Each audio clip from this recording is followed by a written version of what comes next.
year. And at some point, you're coming up with lists of topics. So when I saw the collaboration across systems topic come up, I thought, now what exactly did I have in mind for that? So it's a little all over the place, but I feel like it gives us a nice introduction to pieces that we plan on adding to next year's curriculum to get in more depth on. Sorry, we're in a different room, so it's a little bit of a weird thing, and when you hear different noises, it can be accidentally distracting.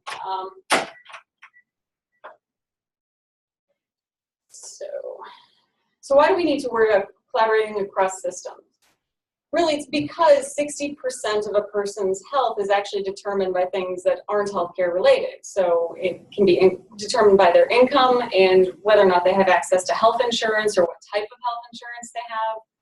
It can be impacted by housing, utilities, your structural environment, a physical location or geography, access to employment and education.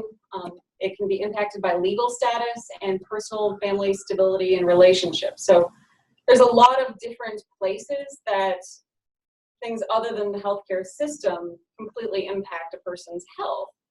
And despite that, the US spends a ton of money without really getting the benefit, kind of the return on investment for that money, because we're putting money into healthcare and not into the things that maybe would create a longer term benefit for actual health. And even with that, we're just not getting kinds of results that we would like to. So some systems that we need to be better collaborating with. Criminal justice, the education system, employment, housing and homeless outreach, our county intellectual and developmental disability boards, and legal aid. And I'm gonna just kind of touch on a little couple pieces of each of these, largely because we'd like to put more in-depth discussions about them into the next year's curriculum. So some of the barriers to typical collaboration across systems can be a variety of things. So we've got clinical barriers, so whether that's provider knowledge or lack of knowledge about how to move forward, lack of knowledge about diagnoses or what resources are available, or even about some of the laws or rules that are maybe impacting the ability to coordinate. Diagnostic overshadowing, which again is a topic I'd like to talk more about, but that's, come on in. Sorry about that. So diagnostic overshadowing is something that happens when somebody with a mental illness shows up into a primary care system or emergency system, and instead of looking at all of the factors, many providers often just assume that there are pieces that are related to the mental illness.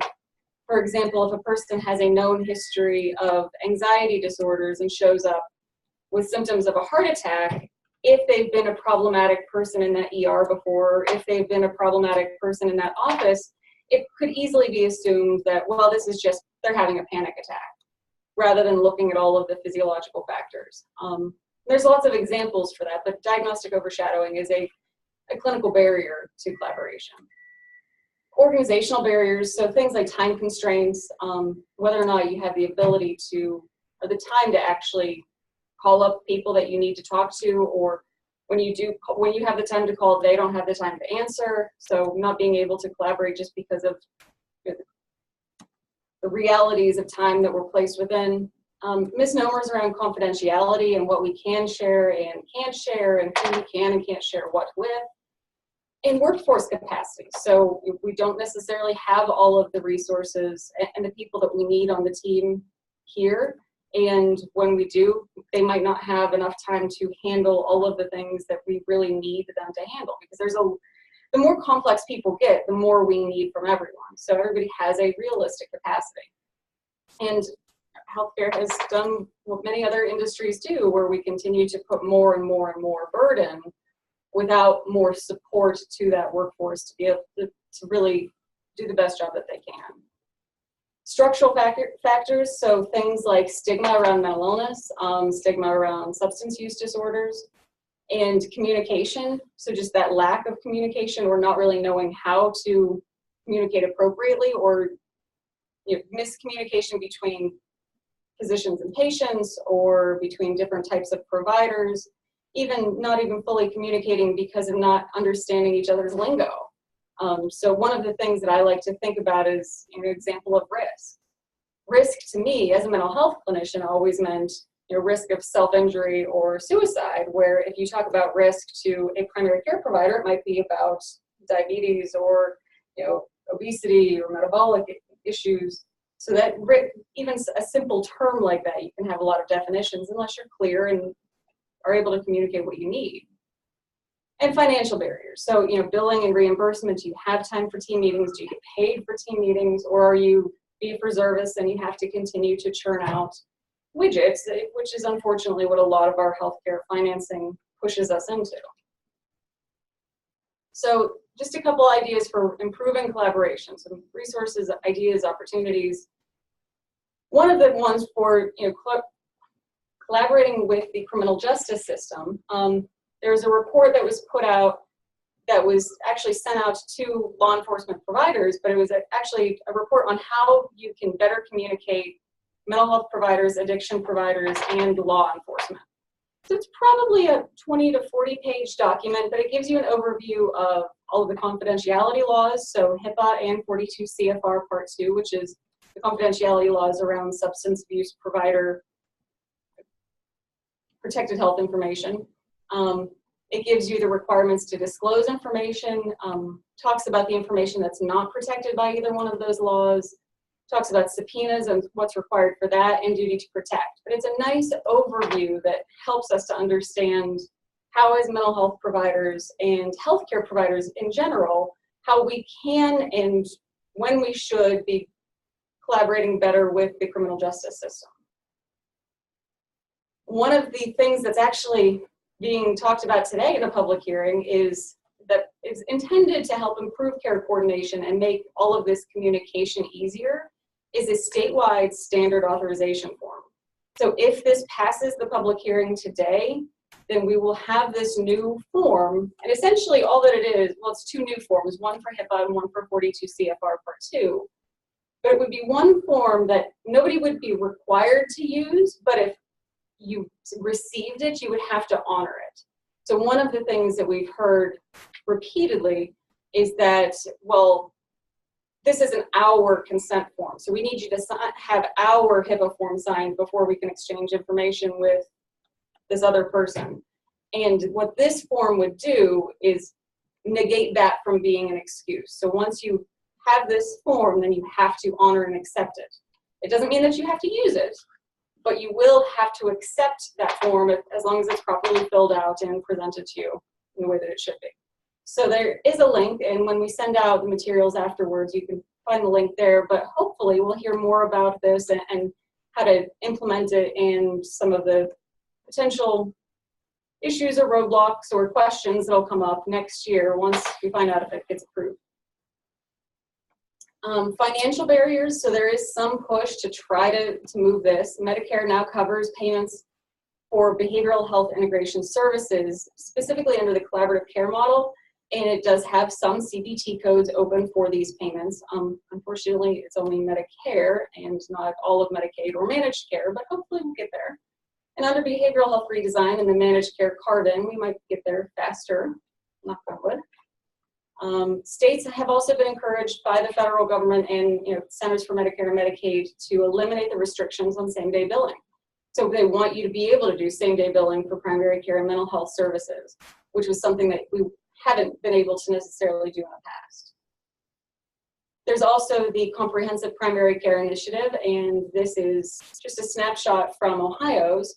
So there's the Comprehensive Primary Care, which is for the Medicaid managed care and for private insurance. I guess they call it private insurance under managed care. And then there's CPC Plus for Medicaid. Well, that's for Medicaid. CPC Plus is for Medicare. Sorry, it gets a little bit jumbled and confusing, but their goal is to have a primary care delivery model that really hits on many of the aspects of wellness. So from patient outreach, which you need more of a team for, to an improved patient experience and engagement, to connecting better to the community, having better behavioral health collaboration and provider interaction, an increased emphasis on transparency, provider operating model, care management, being pulled into all of this is the assessment, diagnosis, and treatment plan, and improving access. So what Ohio CPC does is, if you meet certain metrics and you have all of the required components, you can get some additional extra bundled payments into the system. And what they've been able to do in some places with this model is then use that extra money to hire a PharmD to be able to do additional patient education, or hire an additional social worker to be able to do some of this, community connectivity and connection to maybe the more intense behavioral health, mental health providers in that system. So they're able to do a little bit more by having this additional funding put into the practice. Communicating with or collaborating with school systems, including higher education, it's definitely important for us to do in a lot of different time periods in a person's life. And I put this link in there because I feel like the biggest issue with collaborating with schools is the confidentiality piece. And we're all covered by different pieces of confidentiality. So we have HIPAA, they have FERPA. How 42 CFR Part 2 works into this is, I'm sure, anybody's guess, because that would be complicated. But there are a lot of good frequently asked questions and resources on how to communicate and kind of sorting out the HIPAA, FERPA issues. And then medical legal partnerships. So this is something that I would, again, like to have more of an in-depth talk on, and actually have our local resource be able to come do that. But medical legal partnerships are great. And what's nice about them is that they recognize that there are so many different people that have to be brought into the healthcare team. And we know this, we've got patient navigators, peer support, community health workers, social workers, counselors, pharmacists. But one of the things that none of those team members have is a good expertise in the law and poverty law. And that's where medical legal aid or medical legal partnerships in your community legal aid office can come into play and be a really good team member. So things that they can do is, so if it's an income issue, they can appeal denials of food stamps, appeal denials of health insurance, help people access cash and disability benefits.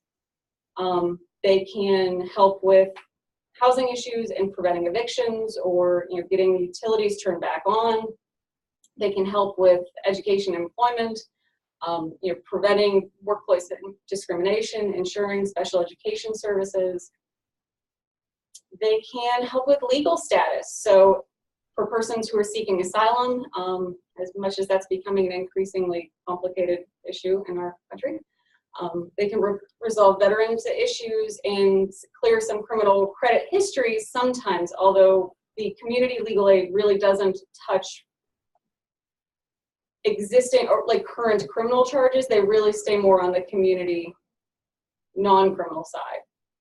And with personal family stability, they can make sure that adoption and custody and guardianship can go forward. They can help secure restraining orders and help a victim of domestic violence move through that system. So they can be an amazing partner that really gets to all of those other social determinants that are impacting patients' health that don't have anything to do with the primary care or the counseling that we're able to provide to them.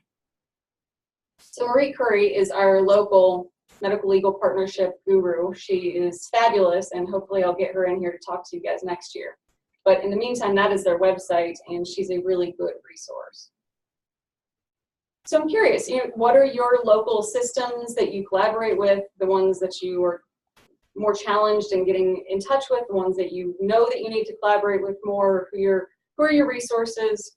Just kind of curious what's going on with each of your practices when we talk about collaborating across systems.